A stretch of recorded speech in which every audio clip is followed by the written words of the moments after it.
Hey everybody! Hi. Hey Ben. So, yeah, when I first began to make this, I only had like 3 days, so first thing I thought of was this poster in my 5th grade teacher's classroom. It said, "You miss 100% of the shots you don't take." And she meant like, you regret the things you didn't do more than the things you did do. But let me tell you, I regret the things I did do way more than the things I did not do. There was not a single day I did not wake up, I'm not haunted by something that happened back there. I'm just saying, I hope she takes that thing down, because that thing's wrong.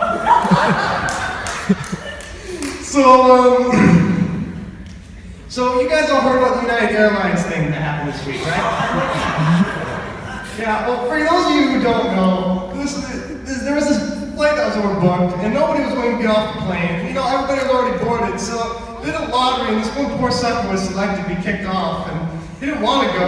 He was a doctor. He said, "I have patience." But clearly the airline didn't have patience.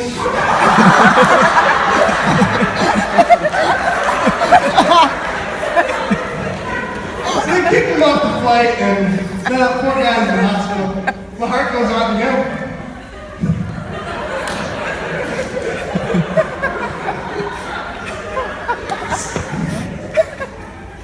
So let me tell you another story.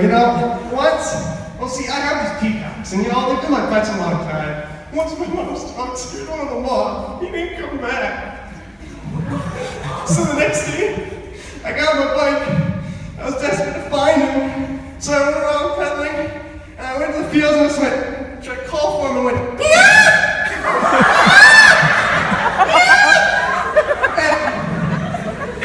and the unfortunate thing is that people were watching me.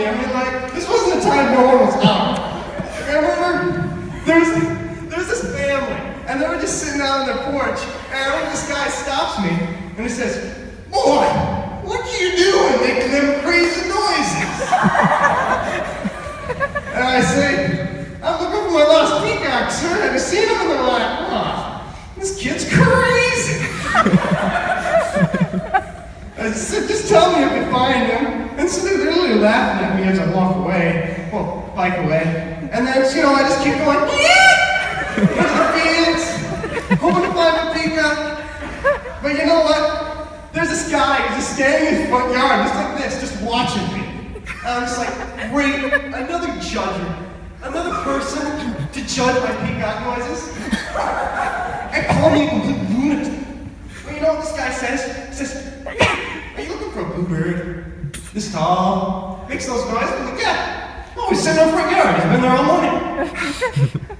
That's the end of the story.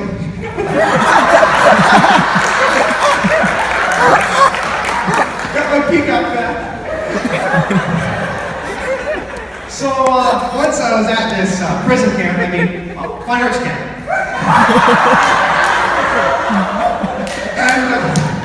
And while I was there, we went to see this play. And you see, I remember we walked in the auditorium, and there were these 6 seats, and they were like down here. And I remember there was a wall like up here. And I was like, I feel so sorry for the sucker who has to sit in those seats. And guess what? My counselor decided that sucker would be me. So I don't remember much of that play. Maybe it's a good thing. All I remember from it was my counselor kept trying to get me to sit down, the flipping wall. And the play ended with somebody dying from walking up the stairs, so it wasn't the most quality material, if you ask me. And some things just don't make any sense. Like, there are these ancient Sumerians, they're really smart people. They invented number 60, they literally invented the wheel. And they had these famous cities like Babylon and Basra. But what I don't understand for such smart people is why they named one of their cities I'm completely serious. It's like, no one's going to take you seriously if you're from the city of Did a caveman name the city of Ur? Who are we talking about here? Because I think I can take them on. Bring it, I can probably outwit him. I'm not worried. Bring it on!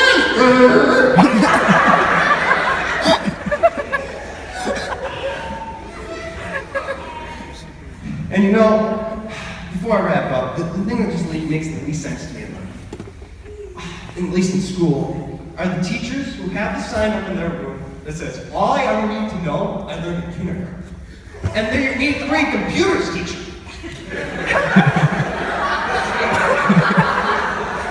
Now, I don't know about you guys, but that kind of seems like you're dissing your own profession.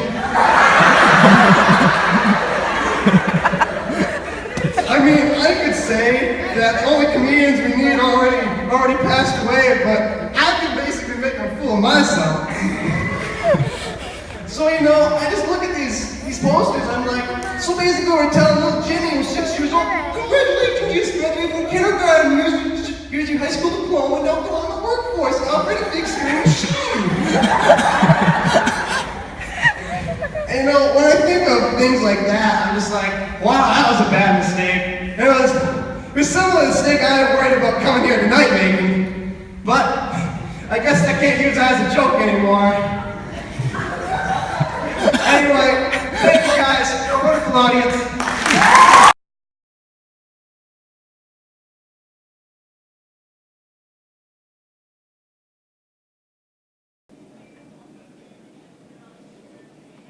Lastly, when I was in 8th grade, I had this dream. And it was a terrible, awful dream. And I remember just images in my head. It was all math questions. I didn't know how to do any of them. I just kept flipping through these pages. I was like, I don't know how to do any of this stuff. And so I was freaking out. And then I came to one question. It was, what is the square root of -3? And I was like, wait. There's no such thing as negative square roots. Negative square roots aren't real. This isn't real. It's a dream. And therefore I escaped and forever was free of the evil mathematical nightmare that I had. Yeah, that's it. I went and looked at the fields. I would try to call for my peacock, hoping that maybe he could hear me. And I'd go, wait, do you want to hear a joke? Joke. You know, there's one day I was running late for the bus. I got stuck, had locker problems. I remember just looking out the window east when I finally got down to the main floor, and I noticed the buses were already on the main road, so I just absolutely sprinted, all my books in my hand. I was carrying all 3, ran across the parking lot, and with my brand new shoes, I ran across the ditch, lost one of my shoes. It's still there at the bottom of the ditch. Had to ditch it, unfortunately. And I ran off in the bus. Everybody was laughing at me. The bus driver opened the door, dropped one of my books when I was climbing the stairs into the bus. It just rolled down on the street, had to pick it up. Yeah, it was just slightly embarrassing, you know. And you know what? There are some things that people do that are just plain wrong. Like, you know, one of the most awful, brutal things I ever remember was I was with my cousin. And you know what? We were just sitting out in the yard. Nothing was happening. And then this ice cream man came by. And, you know, he played his music and he went on. And then my cousin, I guess he was just looking for trouble. He just says, hey, wait, come back. I want ice cream. And so we just hear this guy go around the block. And you know what? When he comes back, my cousin had no intention of getting that ice cream. And we just booked it and hid inside.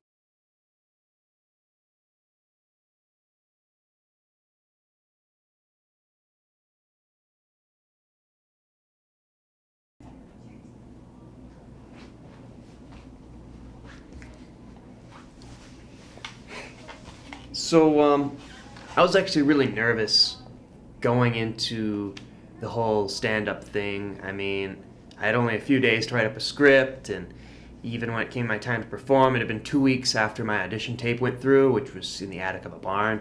And so, you know, all this stuff was practiced between me and a wall, so I had absolutely no idea if people thought it was funny or not. I mean, I made the talent show, which obviously meant something, but I mean, I just feared it wouldn't be that funny.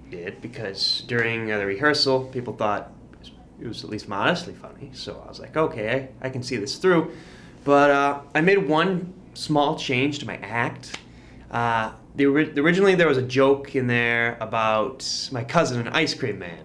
However, that was completely removed, and literally during the rehearsal, I put in the United Airlines joke instead, and that one really was the one that people told me took the cake, so I'm very happy I made that change.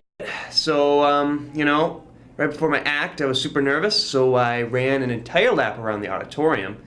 That did not help me with my nervous energy. In fact, I think it actually made it worse. So my eyes hadn't adjusted to the dark by the time I got back, and I needed to go on stage. So, I just stumbled onto the stage. I ran into a microphone post in the dark. That could have ruined the whole thing, but fortunately nobody saw that.